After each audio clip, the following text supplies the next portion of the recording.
I do at least want to talk a little bit about the Kevin Durant thing because it feels like that's starting to come to a head now. Shams has mentioned a bunch of teams at this point. Look, I've been on like I told you before we got on this, like I've been on the phone now for quite a bit of time today, trying to figure this out. Not the KD thing specifically, but a few different things between the draft and people will bring up KD and everything. So like the read is that Shams mentioned Houston, San Antonio, Miami, Minnesota, New York. Any of those teams like really stand out to you? Like New York, I think just has no way to really do it effectively. So like I don't think it'll be New York. Houston, Miami, San Antonio, Minnesota. Yeah. So we did the Miami conversation in that offseason preview, and kind of broke that down, which you didn't like purposely talk me into it, but I saw it more as we talked through it. And we kind of went through like with where, without where. What's the Minnesota package? There's a sign in, like Julius opts in. What it would be? I mean, it doesn't have to be that. The other option is Gobert. Like you could do Gobert and Dante, and the money gets pretty close. So Minnesota starts Nas at the 5 or Julius at the look, I don't know what they would do at the 5. Maybe person not on the team yet would be the 5. Huh. I hadn't thought about San Antonio as much, but so the idea I'm not. Like, I know people are bringing this up. Like since Simmons brought it up on his show, and I love Bill's. Obviously, like I'm close with Ryan Russillo. I talked to him yesterday. Like, absolutely no shots at those guys at the Ringer. I adore them. Like they're great people. I was surprised that Bill kind of said like he wouldn't be surprised if San Antonio has a deal done for KD. I haven't gotten that impression, I think is what I would say. And we think that does that include Steph? I can't imagine it would. No. So it's like Vassell and Keldon. Yeah, it'd be like Vassell, Keldon. Yeah, maybe Sohan. Like whatever gets them. Probably 14. Yeah. So let's rank and file these 3 offers. Let's maybe do this, right? Sure. So the Heat offer would have to be something like Wiggins. I mean, I think so. Here's the thing. Like, I don't know if Khalil Ware is going to be in this deal or not. I kind of think that for Miami to win, like, might have to be in the deal, frankly, but it'd have to be like Wiggins, Jovic. I'm trying to think like how close is the money there. I think it'd have to be Duncan then, if I remember correctly, to get the money close. So yeah, like Wiggins, Duncan, Jovic, and 2 firsts. Let's call it. Okay. For Miami. For Minnesota, let's call it Gobert, Dante. I mean it. 17, 31, and Terrence Shannon. Or maybe even just 17 and 31. And because like they don't have any future firsts that they can move if memory serves. Like it still might have to be an extra guy. Maybe it's Leonard Miller instead of Shannon, right? Like maybe it's something like that. Well, that deal doesn't work. Why doesn't that deal work? Oh, because I don't have KD in the deal. That's why. Got to trade somebody back. Got to trade somebody back. That's right. So yeah, let's say Gobert, Dante, Leonard Miller, 17 and 31 or something like that. Right. Okay. And then from San Antonio, it'd be like Vassell, one of Keldon or Barnes, Sohan, and 14. Or from Houston, it can be like Jalen Green, Jock Londale, Aaron Holiday, number 10. And then like maybe a first, maybe not. My gut reaction is between the Minnesota. If I'm Phoenix and what I think they would want to do, it would be between, like, the Minnesota one would probably be interesting to them, right? Like putting Gobert in there with Booker and continuing to, like, don't we think they probably want to try to win now? They're not going to win now, but like, I feel like that would be enticing to them. I think it probably would be too, personally. I'm trying to figure out how you make the Minnesota money work. I think you probably have to involve a third team of some sort, taking back like a little bit of stuff from Minnesota. I don't know that I want to like dig into the details like fully on that, but like it'd be something like Gobert, Dante, and like, 17 and something, right? Maybe TSJ, maybe something else. Like maybe it's 31 is enough. I don't know. I would be surprised. I think I'm like, look, people yelled at us when we didn't talk about the Spurs all that much whenever we did the Suns offseason preview. I'm like somewhat skeptical. Oh God. Excuse me. Apologies about that. Bless you. I'm like somewhat skeptical that the Spurs do this, to be honest. And look, like John Gambadaro is very connected there. And John went on the radio a couple days ago and talked about like a potential Spurs offer. But then like today he tweeted something like, or maybe it's yesterday, I don't know. The vast majority of the stuff you were reading on KD trades are not even close. This is the time of year when rumors and speculation and some bad reporting go wild. Nothing moving on KD yet. It will happen, but it's not close. That's also like, my impression is like not this weekend, but like probably before the draft is what it seems like to me. And then the Houston offer would be, like I said, Jalen Green, Jock Londale, Aaron Holiday, and number 10. Like, I don't think they're going to give up a crazy amount to this thing. Do you have any strong opinions on ranking and filing those offers? Yeah, I mean, my thing is just like trying to hash out what's going to be the most enticing to Phoenix, because you're keeping Devin Booker, and like you can't, like, I don't think you can go young guys and picks as the focal point of the deal, would be my guess. If you want to try to keep him and keep him happy. We talked about this on the Phoenix one in terms of like, like, okay, is Booker the next one to go like, this is completely a disaster and I don't want to play here anymore either.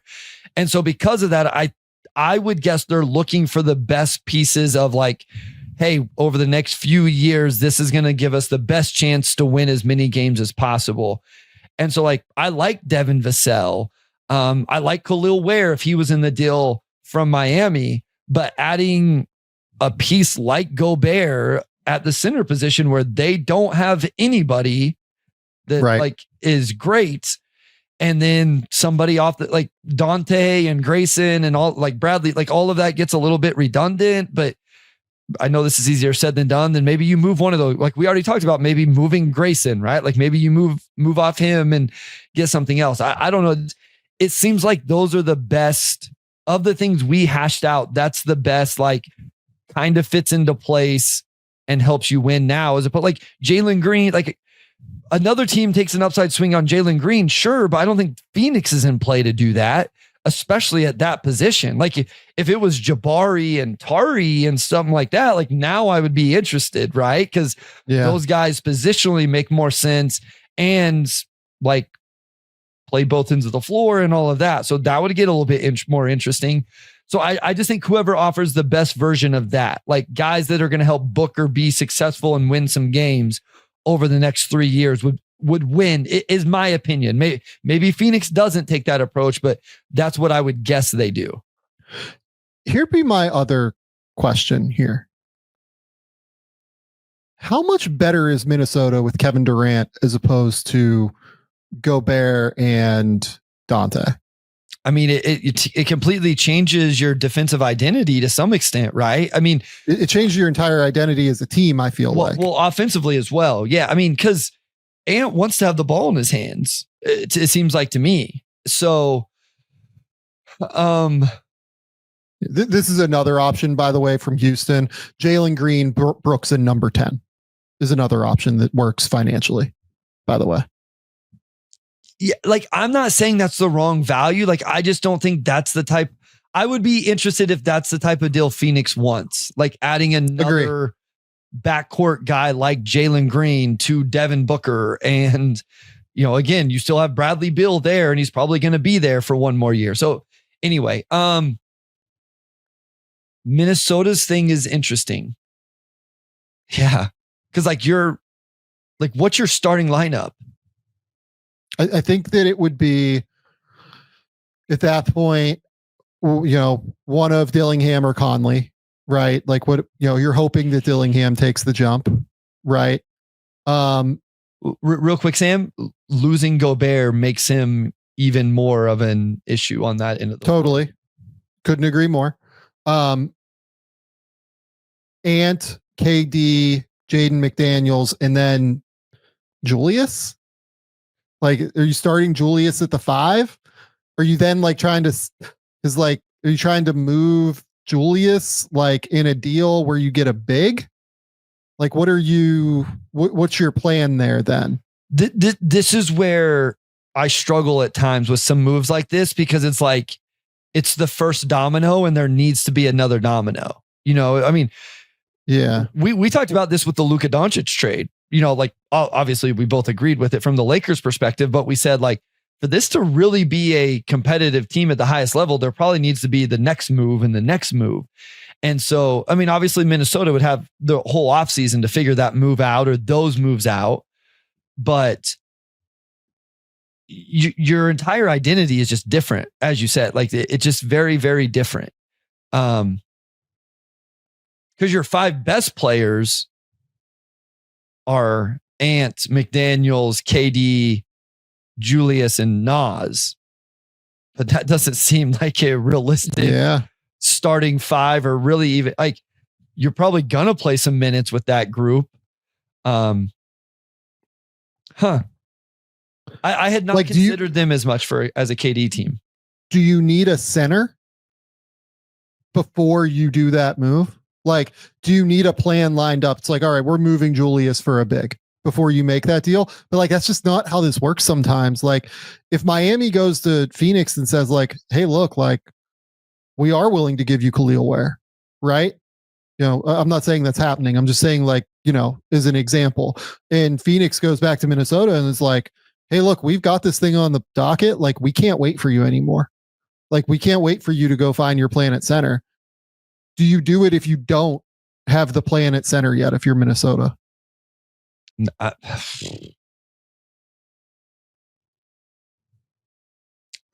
Surely they would have a vibe for what Julius could get you on the market. But it is kind of scary, because I'd assume teams have gotten themselves into this position before where they thought they could go get a guy and then they ended up without one.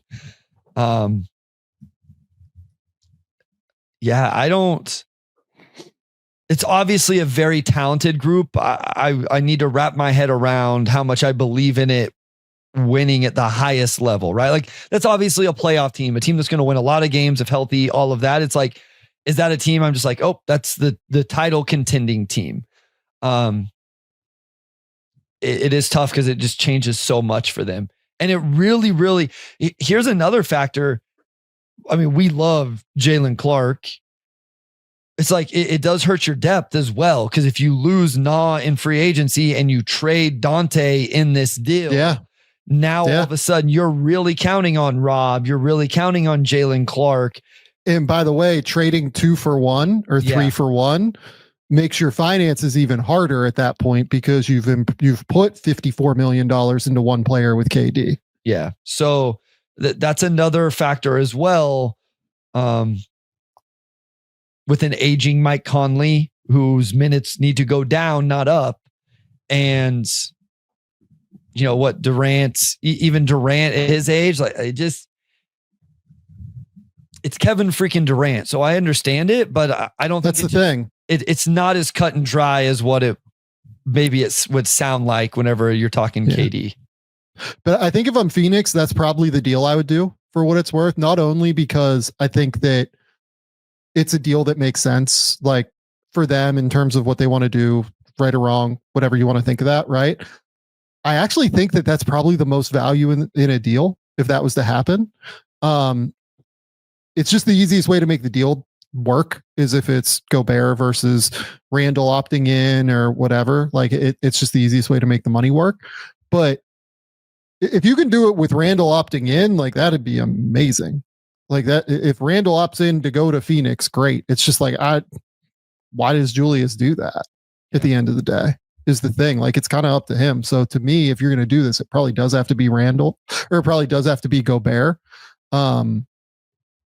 Yeah, I mean, it's a tricky one to me. I probably don't do it if I'm Minnesota, unless I have like a guaranteed answer at center that I know what it is. And like, I feel really good about it. And maybe they would. And I'm like, that's where, if it happens, we'll talk about it a little bit more substantially. But yeah, it's an interesting one to me. It's a really, really interesting spot to me. Yeah. Okay. I think if I was ranking those offers, though, I would have, if I was Phoenix, if Minnesota's really offering Gobert, Dante, and 17, that would be the deal I would do. If, the Spurs are offering what they're off, something like Sohan and 14 would be the value proposition there. I'd probably do that. I don't know if they're offering that. I'm just like kind of spitballing, right? And Vassell you get too. Vassell has a chance to be really valuable. Big contract, but not a bad player. I would say that's probably better than a Houston offer. I just don't think Houston's going to offer like a crazy amount. Like everything we know about Houston is that they like their kids. So that's what I was going to say is I would really try to leverage, and I think I would lose, but I would try to leverage other offers if Houston was actually interested into trying to get a couple of the young players. Like I like Jabari. We talked about those two guys. I assume you're not going to win that. But I would be, that would be interesting to me if I could do that from Houston. But I think based off what we think Houston would actually put on the table, I don't know, maybe they would, but if it's like Brooks and Green, like I'm just not as interested in that if I'm Phoenix. Yeah. And by the way, I feel the same about San Antonio. That's why, like, when we did the KD thing, like, I didn't really bring up San Antonio. Like, I don't think San Antonio is going to give up like a crazy amount either. You know what I mean? Like, I think that they're happy with their build in terms of the way that they're going about it. And then like Miami, I mean, to me, it really comes down, does Miami offer Khalil Ware or not? Like, if they don't offer Khalil Ware, I'm just like not all that interested in this. Yeah. Like I know they have 2 firsts. Like if they're willing to throw in 2 firsts that are unprotected, maybe. But like 2 firsts in Jovic to me, plus like Wiggins and I think Duncan is how you make the money work. Like it's fine. I'd rather have Ware, I think. Yeah. And I'm not even like crazy high on Ware. I just think the Ware is value league wide. Yeah. Yep. So, yeah.